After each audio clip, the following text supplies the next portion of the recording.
हरे कृष्णा। कैसे हैं आप?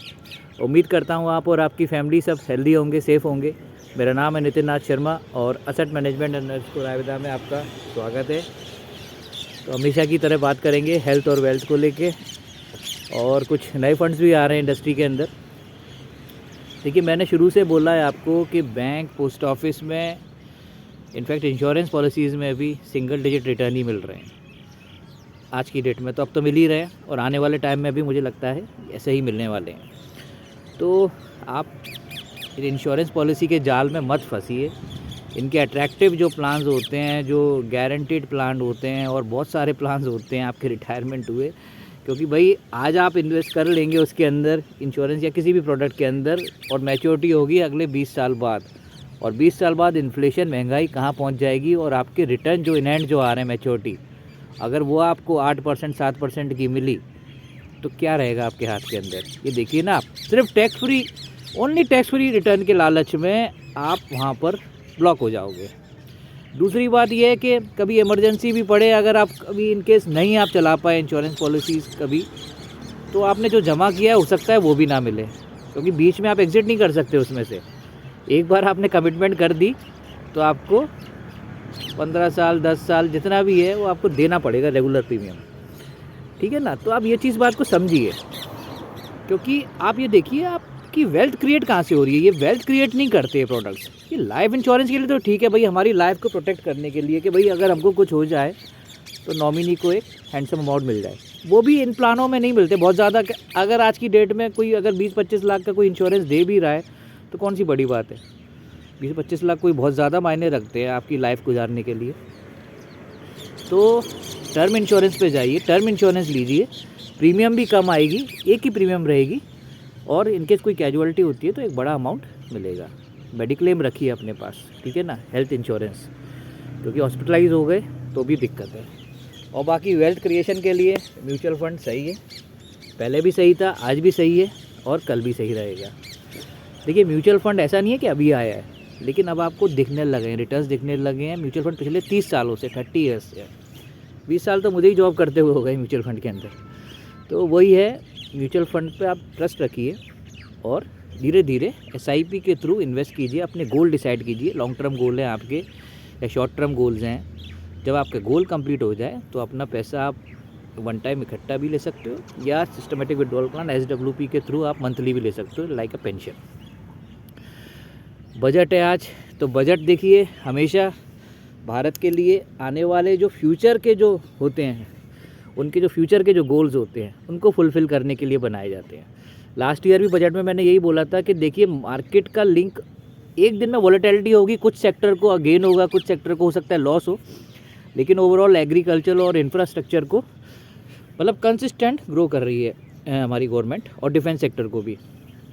तो इन सेक्टर्स के अंदर आने वाले टाइम में भी आपको दिखेंगे, पैसा आएगा कंट्री में, कैपेक्स बढ़ेगा, और इंफ्रास्ट्रक्चर, डिफेंस सेक्टर हुआ, ग्रीन एनर्जी हुआ, सबसे अच्छी बात आप देखिए ना, एनर्जी के कंसिस्टेंट ग्रो होते जा रहे हैं। तो पीएसयू सेक्टर्स ये सारे के सारे अच्छे ग्रो करेंगे।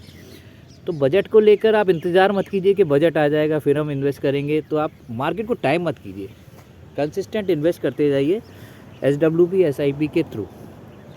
अभी एसबीआई का ग्रीन एनर्जी फंड एक आने वाला है, एनर्जी, हाँ, एसबीआई का एनर्जी अपॉर्चुनिटीज़, तो अच्छा फंड है, सेक्टर फंड है। जैसे लास्ट टाइम मैंने आपको बोला था, डिफेंस फंड आया था एचडीएफसी का, एचडीएफसी डिफेंस फंड आज एक हैंडसम रिटर्न दे रहा है, आपने एक्सपेक्ट भी नहीं किया होगा। मैं बहुत कॉन्फिडेंट था एचडीएफसी डिफेंस फंड पर, और मैंने बहुत ज़्यादा प्रमोट किया था और लोगों ने लिया भी। तो आज वो कम से कम 50% रिटर्न पे बैठे हैं। मैंने 50% तो नहीं बोल रहा, लेकिन हाँ, मेरी ये एक्सपेक्टेड थी कि आपका अल्फ़ा जनरेट करेगा, लेकिन उसने कुछ ज़्यादा ही अल्फ़ा जनरेट कर दिया। बाकी इधर निपॉन का इनोवेशन फंड था, और ट्रांसपोर्टेशन फंड आए थे, इधर ऑटो फंड, तो प्रमोट किए, और इधर रिटर्न्स भी डबल डिजिट में बने, हैंडसम रिटर्न्स आ रहे हैं। तो आप म्यूचुअल फंड में एनएफओ के थ्रू आप इन्वेस्ट करते जाइए, लमसम के अंदर, वन टाइम अगर आप शॉर्ट करना चाहते हैं, और रनिंग स्कीम में करना चाहते हैं तो आधा पैसा इक्विटी में रखिए, बाकी लिक्विड में रख के एसटीपी मोड से ले सकते हैं, तो रिस्क भी कम रहेगा। तो अभी ये क्या बोलते हैं, एसबीआई का ग्रीन एनर्जी है अपॉर्चुनिटी फंड, और ये बजाज का ये क्या बोलते हैं, large and mid cap fund आ रहा है। देखिए, लार्ज एंड मिड कैप एक अच्छा कॉम्बिनेशन है, क्योंकि मिड कैप और स्मॉल कैप में हमेशा अपॉर्चुनिटीज़ रहती हैं, आगे भी रहेंगी। ऐसा नहीं है कि ओवर वैल्यूड हो गए हैं वो, ओवर वैल्यूड तो ऐसे तो हमारा इंडिया भी अगर मार्केट कैपिटलाइजेशन के हिसाब से देखें और क्या बोलते हैं स्टॉक वाइज, तो वर्ल्ड में भी ओवर वैल्यूड ही हो गया फिर तो बाकी अदर इमर्जिंग कंट्रीज़ से। अगर यूएस की बात करें तो यूएस के बाद आज इंडिया का नंबर है, आप चार्ट उठा के देख लीजिएगा। वहीं अगर आप क्या बोलते हैं इंडस्ट्री की ग्रोथ देखें तो वो भी कंसिस्टेंट बढ़ती जा रही है। और ये तो तब है जब अभी लोन महंगे हैं, जब लोन सस्ते हो जाएंगे, कॉर्पोरेट लोन सस्ते हो जाएंगे तो और ग्रोथ होगी। एफआईआई का पैसा कंसिस्टेंट आ रहा है क्योंकि अदर कंट्रीज़ के अंदर डिमांड नहीं है, सप्लाई नहीं है इतनी ज़्यादा, कंजम्पशन मार्केट नहीं है। तो आप इसके लिए निश्चिंत रहिए। एफआईआई के भरोसे वैसे भी आज हम इतने नहीं हैं, और अगर पैसा आता है तो फिर आप मार्केट को पकड़ नहीं पाएंगे बिल्कुल भी। वैसे तो आ रहा है कंसिस्टेंट, और आप देख रहे हो मार्केट में इतना तेज़ी से ग्रो हो रहा है। इंफ्रास्ट्रक्चर आप देखें कंसिस्टेंट बढ़ा, इधर आप हेल्थ केयर सेक्टर आप देखें, हेल्थ केयर सेक्टर बढ़े इधर काफ़ी। बैंकिंग अपने लो पर है, लेकिन थोड़ा टाइम लगेगा बैंकिंग में, लेकिन हाँ धीरे धीरे आने वाले टाइम में बैंकिंग एक अच्छे रिजल्ट्स देगा। तो आप निश्चिंत होकर इन्वेस्ट कीजिए म्यूचुअल फंड में, अपने एडवाइज़र से बात कीजिए, और आपके एडवाइज़र जो हैं, जो पुराने हैं या जो भी हैं मतलब, तो उनसे कंसिस्टेंट डिस्कस करते रहिए। तो बाकी आप देखिए खुद समझदार हैं, और हेल्थ के लिए सुबह उठना ज़रूरी है। मैंने पुराने वीडियोस में भी आपको यही बोला है, अर्ली वेकअप ज़रूरी है, तो उसके लिए रात को जल्दी सोना ज़रूरी है। अर्ली वेकअप मतलब सूर्य नारायण के उगने से पहले, उनके उगने के बाद नहीं। तो आप ये करिए। अगर आप सुबह जल्दी उठ जाते हैं ना, ब्रह्म मुहूर्त जिसे बोलते हैं, तो ये आपकी आधी बीमारियां तो आपकी वैसी ही सही हो जाएंगी। थोड़ा सा वॉक कर लीजिए बाहर निकल के। अब तो खैर मौसम भी आज देखिए ठीक हो गया है, कोहरा भी नहीं है आज तो धीरे धीरे करके आप अपनी हेल्थ के लिए कीजिए, पेड़ लगाइए, मतलब नेचर से जुड़े रहिए। अनुलोम विलोम प्राणायाम ये तो आप करेंगे ही धीरे धीरे, तो धीरे धीरे स्टार्ट कीजिए। अपनी लाइफ के अंदर कुछ एक्स्ट्रा कीजिए। लोग कहते हैं नया क्या कर रहे हो आजकल, तो नया यही कीजिए जो आपने नहीं किया। वो काम करें जो हमारी आत्मा को प्रसन्न करता हो, आत्मा और मन को, जिससे आपको खुशी मिले।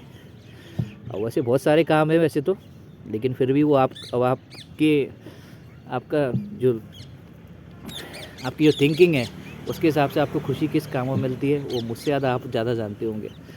हेल्प करेंगे तो भी आपको खुशी मिलेगी, पेड़ लगाएंगे एक अलग सी खुशी मिलती है। तो ये सारी चीज़ें, बाकी देखिए लाइफ सब बेटर करना चाहते हैं, और विथ सेफ्टी के साथ। तो सेफ्टी, लिक्विडिटी और रिटर्न्स, ये सब म्यूचुअल फंड में है। तो आप धीरे धीरे अपने गोल को पहचानिए और SIP STP के थ्रू इन्वेस्ट करते रहें, म्यूचुअल फंड के through. Okay, bye bye, take care, have a great day, thank you.